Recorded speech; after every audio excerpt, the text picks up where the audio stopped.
Sobat Tani, Sobat Colenak, selamat bertemu kembali dengan kami.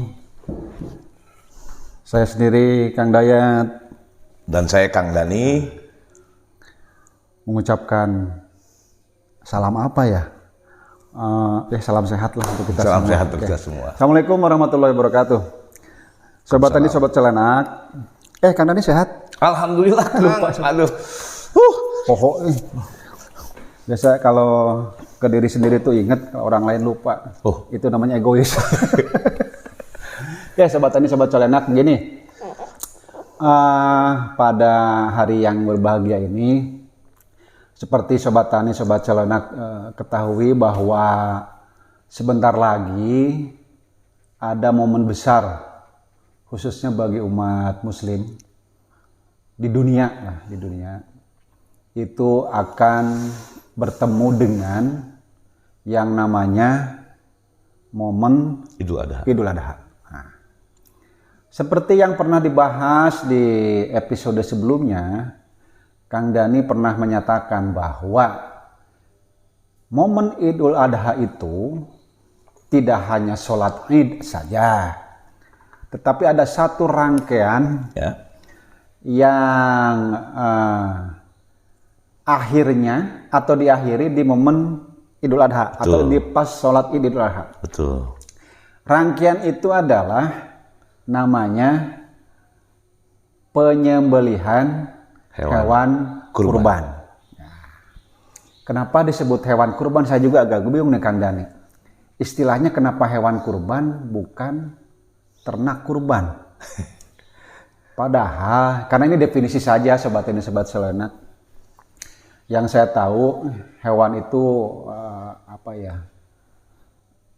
ya sejenis makhluk hidup, tapi di dalamnya ada yang liar, ada yang jinak.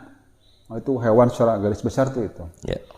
Tapi kalau ternak adalah hewan yang sudah dijinakkan atau bukan modifikasi, domestikasi. Yeah. Nah itu ternak.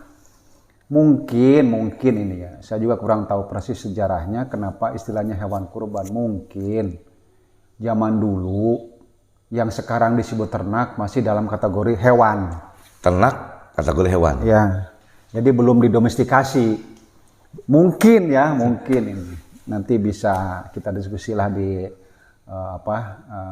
sarana chatting, baik di podcast maupun di YouTube kita. Kang Dani begini, karena bagi yang mampu di momen Idul Adha ya, bagi yang mampu itu sangat dianjurkan, karena ini hukumnya bukan wajib setahu saya, sunnah ya. Jadi sangat dianjurkan untuk menyembelih hewan kurban. Nah tentunya hewan kurban saat ini itu menurut saya sih tidak sedikit ya, tapi memang lumayan krusial, lumayan rumit lah Kang Dani. Rudet. Ya seperti bahasan episode kita yang lalu kan, Kang Dani tahu sendiri, ada suatu peristiwa saat ini di Indonesia yang sangat erat hubungannya dengan ternak, yaitu penyakit PMK. Nah, itu dia. Penyakit mata dan salah. Penyakit mulut dan kuku. Nah, itu bener tuh. Bukan penyakit mata ya. Bagi Sobat Tani, Sobat Colenak yang bukan insan peternakan, bisa saja PMK itu singkatannya dari penyakit mata dan kulit. Ternyata yang benar adalah mulut dan kuku. M dan K-nya itu mulut dan kuku. Begini Sobat Tani, Sobat Colenak, Kang Dani juga lah. Tentunya di dalam menghadapi momen Idul Adha ini, atau yang mampu akan menyembelih hewan kurban, untuk saat ini yang saya tahu dari informasi masyarakat yang mau berkurban. Yang mau berkurban itu tanda petik ya agak sedikit khawatir, betul Kang Dani. Karena dengan fenomena adanya penyakit PMK yang menyebar menurut rilis Kementerian Pertanian tuh sudah ke 18 provinsi. Udah nyebar ya. Dulu waktu pertama kita masih 2. Awal masih 2, Jawa Timur dan Aceh. Sekarang wow. Sudah 18. Tetapi ini tadi ada informasi Kang Dani begini. Ini sebelum kita membahas lebih jauh. Jadi berdasarkan pengalaman teman-teman peternak, kemudian ada tamu tadi, saya ketemu dengan teman-teman peternak. Ada 4 orang lah, tidak perlu saya sebutkan satu persatu, tapi ada 4 orang peternak dari Sumatera dan Pulau Jawa menyatakan begini. Ternyata katanya di lapangan penyakit PMK ini, tanda petik lagi nih, tidak menyerang ternak yang memang sudah plat panuspah di Indonesia. Ternak tidak menyerang kepada ternak yang plasma-nutfah, artinya sumber daya genetik ya. Itu dia. Contoh misalnya tidak menyerang sapi Bali. Tidak menyerang sapi Madura. Tidak menyerang sapi PO. Kemudian tidak menyerang lagi yang di Nusa Tenggara itu Sumbaongo. Mungkin tidak menyerang sapi Aceh, mungkin tidak mungkin. Ya, yang asli dari Aceh ya. Ya. Jadi karena di antara di antara sekian banyak ruminansia di Indonesia, yang paling banyak diserang saat ini adalah ruminansia besar. Nah, dari sekian banyak jenis ruminansia besar, itu yang paling banyak diserang adalah sapi. Jadi dibandingkan kerbau, sapi. Nah, dari kelompok sapi yang banyak diserang itu, kan ada sapi potong, sapi perah. Nah, sapi perah yang sangat rentan katanya. Sangat rentan. Kemudian gini lagi Kang Dani, Sobat Tani, Sobat Colenak. Jadi yang banyak diserang itu katanya di Indonesia adalah sapi-sapi yang, kalau kemarin saya di Jogja, di daerah tepatnya di Sleman, itu dapat informasi. Jadi sapi-sapi yang banyak diserang itu sapi-sapi merah katanya. Sapi merah. Sapi merah tuh begitu saya tanya, saya telusuri apa yang disebut sapi merah. Ternyata teman-teman di Jogja itu menyatakan sapi-sapi bangsa Limosin, kemudian Simental. Berarti sapi yang dari luar ya. Tuh. Jadi sapi-sapi yang berasal dari wilayah Eropa, terutama lah ini ya, iklim subtropis, mungkin dari Eropa, Simental sama Limosin, itu yang rentan sekali terhadap PMK ini. Artinya rentan berarti gampang tertular. Iya betul. Artinya saya tadi rentannya gampang, bener. Terus selain itu ada juga yang rentan itu keturunan dari sapi Simental itu, subtropis itu tadi.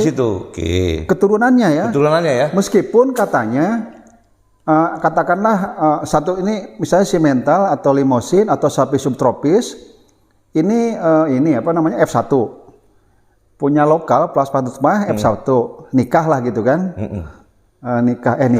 kawin, dapat keturunan F2. Nah F2 ini rentan karena ada darah dari subtropis, katanya begitu Kang Dani.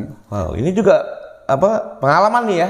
Pengalaman itu cerita artinya cerita yang dialami di lapangan, Sobat Colenak. Sehingga ini mesti juga jadi perhatian. Mudah-mudahan begini artinya untuk menghadapi Idul Kurban bagi teman-teman yang mau berkurban Kang Dani. Jadi kalau buat saya menjadi catatan. Kenapa? Selama saya mau berkurban menggunakan sapi-sapi lokal atau sapi-sapi Indonesia asli atau sapi-sapi asli Indonesia, lebih bagus ya. Jadi lebih pede, bukan lebih tenang. Masalahnya gini Kang Dayat, yang dijual itu yang gede-gede, itu kan sapi. Ini satu namanya ngaranate Kang Dani, apa namanya? Satu introspeksi. Atau kita harus juga mencermati itu. Betul Kang Dani. Kan di episode awal dulu kita pernah membahas bangsa-bangsa sapi, kemudian tentang plasma nutfah, Jadi memang lah, ini saya tidak menyalahkan sobat tani, sobat colenak yang berusaha di bidang di sektor peternakan, karena semua kalau yang namanya usaha kan pengen untung kan, pengen untung. Jadi memang fenomena peternak kita senangnya memang yang gede-gede katakan tadi. Jadi saya beberapa peternak Kang Dayat, dia ternyata ya seneng udah kalau ngelihat ada limosin, dia punya limosin, peranakannya ya, emang gede-gede Kang Dayat. Betul. Dan konsumen atau muslim, orang muslim yang mau nyumbang atau mau maksud saya mau kurban, dia pasti akan cari yang kayak gitu kan. Betul. Karena kalau sapi kata itu 7 orang ya. Ya minimal 7 orang sehingga mendapat sapi maksimal. Jadi mendapat sapi yang gede, yang berat badannya juga, bobot badannya besar. Nah itu masalahnya. Jadi kalau menurut Kang Dayat tadi pengalaman peternak-peternak di Jogja ya, sapi-sapi merah ya itu sapi-sapi yang saya bilang tadi, itu sapi yang gede. Iya benar. Nah lain Kang Dayat kalau dia kiriman dari NTB, Kupang, nah itu malah. Jadi alhamdulillah, ini tadi juga secara resmi malah ini kalau nggak salah rilis dari Kementerian Pertanian. Jadi sapi-sapi kita Indonesia nih yang tidak diserang itu kan wilayah timur. Yang notabene di sana adalah tempatnya Plasma Nuspa sapi Indonesia. Termasuk sapi Bali, sapi Kupang istilahnya orang bilang sapi Kupang. Sapi Kupang lah. Tapi ini bukan berarti tidak mendiskreditkan yang itu yang tadi sapi-sapi iya itu bukan. Iya dong. Ya memang ini karena PMK ya. Ini karena ya itu tadi lah pengalaman teman-teman peternak di lapangan, ternyata PMK itu kok rentan ke sapi asal subtropis gitu. Bersambung minggu depan.